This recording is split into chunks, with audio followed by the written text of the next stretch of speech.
मसी सबैजनालाई यो बिहानको समयमा म चाहिँ यहाँनिर दुध तताउँदैछु र यो दुध तताउँदै गर्दा चाहिँ म एउटा भजनलाई गाउनेछु। तपाईँले सुन्नुहोस् है त।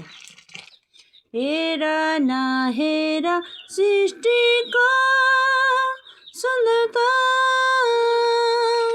यसलाई बनाउने प्रभुको महानता, धनी र गरिब दुवै मिलेर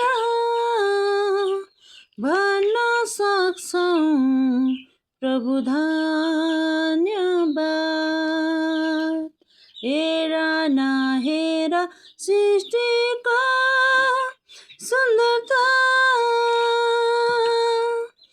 खेतका बालीहरू, अन्न र बालीहरू, बादल बिष्टे र बतासहरू, खेतका बालीहरू, अन्न र बालीहरू, बादल बिष्टे र बतासहरू, चराचुरुङ्गी उड्दै माथि आकाश छुँदा,